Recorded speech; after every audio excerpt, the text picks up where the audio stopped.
Hola, hola. Nos encontramos en la unidad número 3, la cual va a trabajar todo lo referente a la herencia. Para poder hablar de esta unidad, debemos reconocer unos conceptos básicos de genética, porque la herencia va de la mano con la genética. Entonces es muy importante poder comprender algunos conceptos que van de la mano con esta información. Primero que todo, cuando nosotros hablamos de ese término genética, pues hablamos de que es una ciencia que se encarga de estudiar la herencia, es decir, ese proceso de cómo un padre o una madre le transmite ciertos genes a sus hijos. Entonces, por eso debemos hacer un reconocimiento de algunos conceptos que nos van a poder permitir entender muchísimo mejor cómo es la transmisión de esos genes. Entonces, vamos por acá a revisar poco a poco estos conceptos. El primero, pues el término principal, herencia. Cuando nosotros hablamos de herencia, hablamos de esa transferencia de información genética de los organismos parentales a su progenie o de los progenitores a sus descendientes. ¿Sí? Es decir, de cómo mamá y mamá entregan información a su descendencia, a sus hijos o hijas. Cuando hablamos de un organismo parental, hablamos de ese progenitor, de ese padre o esa madre que va a dar lugar a una progenie. La progenie, pues son ese conjunto de organismos que resultan descendientes de esos progenitores, es decir, esos hijos que resultan de esos padres. Ahora, para poder ir entendiendo un poquito más cómo juega todo esto con la parte de la herencia y de la genética, resulta que existe otro término que se conoce como línea o raza pura. Cuando hablamos de línea o raza pura, nos indica lo siguiente. Es un linaje que no se segrega, es decir, aquellos individuos o grupos de individuos que al reproducirse dan origen a otros individuos idénticos a los de su clase. Entonces, si nosotros miramos por acá el ejemplo, tenemos estos peces que son con un patrón blanco y unos, digamos, unas rayitas o unos vistos grises, y por acá tenemos otros que son de características solo gris. Como hablamos de una línea pura, miren que al cruzarse esos blancos, sí, con esas rayitas grises, solo se obtienen individuos que son idénticos a sus progenitores, es decir, que no se obtienen individuos de otro patrón de coloración o con otras características. Entonces, ese término, cuando lo estemos hablando más adelante, línea o raza pura, nos va a dar a entender que estamos hablando de individuos que dan origen a otros nuevos individuos, pero que son idénticos, idénticos a los de su clase. Otro concepto fundamental, concepto clave, el concepto de gen. El gen como tal es un segmento de ADN que contiene la información necesaria para sintetizar una proteína responsable de la expresión de un carácter en el fenotipo. Es decir, los seres vivos, en este caso hay un ejemplo con los seres humanos, tenemos unas células, en esas células tenemos unos cromosomas y en esos cromosomas tenemos nuestro ADN y nuestros genes, ¿sí?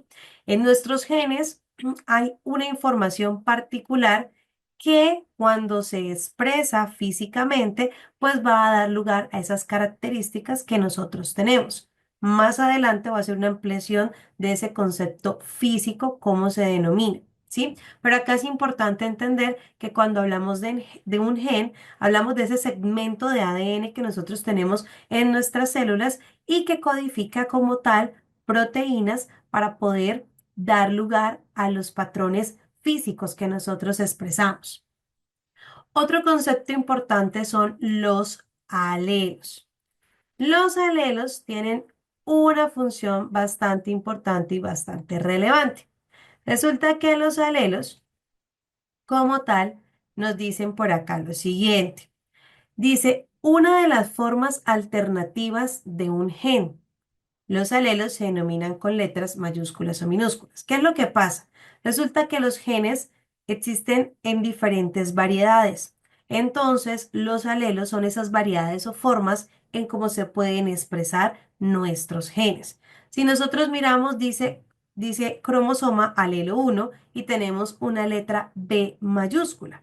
Y por el otro lado dice cromosoma alelo 2, B minúscula. Entonces, ¿qué es lo que ocurre acá? Resulta que para poder entender cómo se manifiestan esos alelos en nuestro organismo, pues los genetistas que estudiaron todo este cuento de la genética, pues decidieron manejarlo con letras, bien sea mayúsculas o minúsculas, porque esto va a facilitar la forma de identificar y de comprender esas variantes que tienen los genes.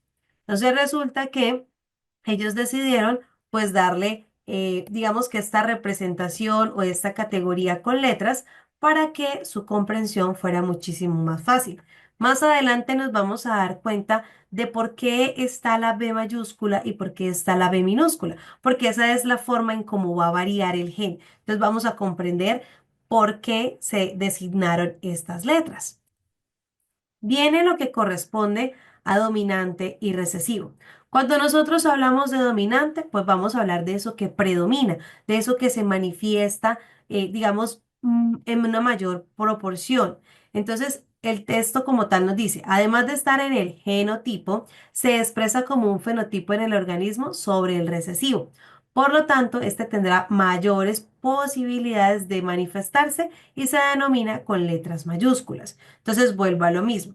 Cuando hablamos de los alelos, pasa lo siguiente. Resulta que internamente los genes están escritos de una manera, pero externamente, ¿cómo se visualizan? Por nuestras características físicas. En este caso, como estamos hablando de algo dominante, internamente, ¿cómo lo veríamos? Pues con estas letras mayúsculas. Entonces, siempre que observemos letras mayúsculas, estamos hablando de alelos dominantes, es decir, de características que predominan en una población. Y con el recesivo, pues va a ser lo contrario. Son esos genes o esos alelos que se expresan con una menor probabilidad y por ende se van a denominar con letras minúsculas como lo observamos acá. Siempre los alelos van en parejitas, entonces por eso vemos dos B minúsculas y arriba observamos dos B mayúsculas. Otros conceptos importantísimos y que los vamos a estar manejando mucho cuando hablamos de genética son los conceptos de homocigoto y heterocigoto. Cuando nosotros hablamos de homocigoto, estamos hablando de una condición en que los alelos de un gen son idénticos. Entonces, acabamos de ver que dominante habían dos mayúsculas, recesivo dos minúsculas.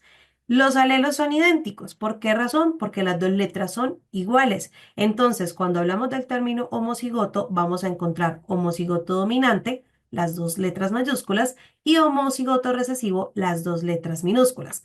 Aclaro, acá estoy hablando de las letras B, pero yo puedo utilizar la A, la H, la T, cualquier letra, siempre y cuando vaya llevando esa secuencia en pareja. Entonces, si observamos en los cromosomas, lo veríamos de esta manera. Alelos dominantes y alelos recesivos con las B minúsculas. Cuando hablamos del término heterocigoto, vamos a hablar de una condición en que los alelos de un gen son diferentes. Por ejemplo, B mayúscula y B minúscula. Uno diría, no, pero es lo mismo porque es la letra B. Pero resulta que la B mayúscula a mí me representa una cosa y la letra minúscula me representa otra. Entonces, siempre y cuando encontremos una B mayúscula con una B minúscula, a esa característica se le va a determinar el nombre de heterocigoto. ¿Por qué? Porque son diferentes. Los alelos no son totalmente idénticos como ocurre en el homocigoto. Posteriormente encontramos dos términos que también van a complementar lo que les he venido hablando. Fenotipo es el conjunto de caracteres o rasgos físicos de un organismo, es decir, lo que se observa físicamente de un individuo, el color de los ojos, el color de la piel, el color del cabello, la forma del cabello. En este caso, por ejemplo, lo estamos mostrando con moscas. Entonces, el tamaño de las alas, la forma de las alas, el color de los ojos, el tamaño de los ojos, sí, entre otras características. Y el genotipo se refiere al conjunto de genes de un organismo, es decir, internamente, eso cómo se observa. Entonces, miremos por acá. Tendríamos las B mayúsculas, ¿sí? Un genotipo de característica homocigoto dominante. Entonces, si yo miro acá el homocigoto dominante físicamente, es decir, fenotípicamente se expresa con una condición de alas normales. Si nosotros miramos las alas de las moscas, tienen unas alas normales. Voy al siguiente, que vemos heterocigoto. También va a manifestar unas alas normales. ¿Por qué? Porque tiene la B mayúscula, que me representa eso que domina en una población. Pero si yo voy y miro esta última mosca y veo que sus alelos son recesivos, me voy a dar cuenta que sus alas están diferentes. Son unas alas arrugadas. ¿Por qué? Porque el alelo recesivo internamente se codifica de esa manera para la expresión física de alas arrugadas, hablándolo en este caso de moscas. En otros individuos se puede manifestar de diferentes maneras. Y finalmente vamos a encontrar un concepto bastante relevante que es el cuadro de Punnett.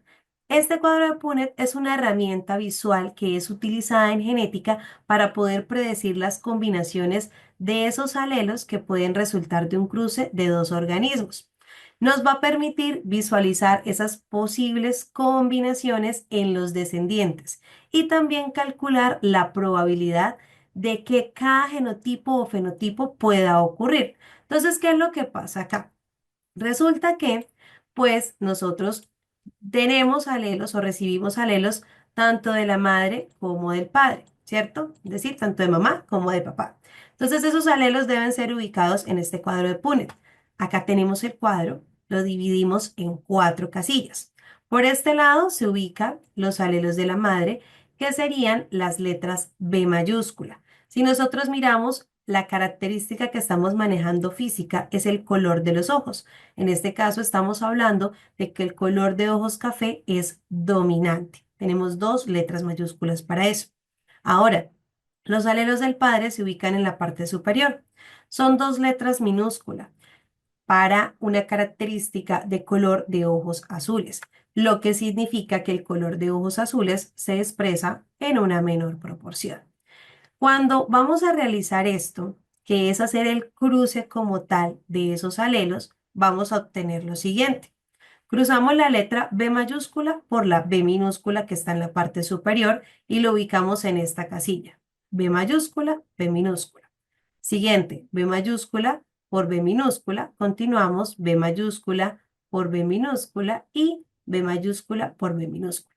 Estas 4 casillas me están dando a entender cuál es la probabilidad del genotipo de la descendencia de estos dos individuos, es decir, de esta madre con ojos color café y de este padre con ojos color azul. Entonces, ¿qué va a pasar con la descendencia? Resulta que el cuadro de Punnett tiene un valor del 100%. Es decir, esas 4 casillas en total suman un 100%, lo que significa que cada casilla vale un 25%. ¿Qué ocurre en este caso? Si nosotros observamos, en todas las casillas vamos a encontrar B mayúscula y B minúscula, es decir, una condición heterocigota, es decir, alelos diferentes. Teniendo esto presente y si yo reviso todas las casillas, me voy a dar cuenta que la probabilidad de que los individuos salgan con una característica en particular va a ser la misma. ¿Por qué? Porque todos son heterocigotos. Ahora, ¿qué ocurre? La B mayúscula va a predominar sobre la B minúscula. ¿Por qué? Porque ya indicaciones atrás nos informaron que la B mayúscula es la que tiene esa característica dominante. Entonces, en este caso, los ojos cafés predominan sobre los azules. Por ende, si en todas las casillas hay una B mayúscula, da a entender que la descendencia de esta pareja va a ser o va a tener por obligación los ojos de color café. Sí, por obligación. Todos los individuos descendientes de esta pareja va a tener los ojos de color café, pero con un genotipo de forma heterocigota, es decir, B mayúscula y B minúscula. Por ende, aquí no existe la probabilidad de que salga algún hijo con los ojos de color azul. Y esta es la forma como nosotros vamos a aplicar este cuadro de Punnett para los diferentes ejercicios que surjan en esta unidad número 3 que corresponde a herencia y a la genética. Nos vemos en una próxima explicación.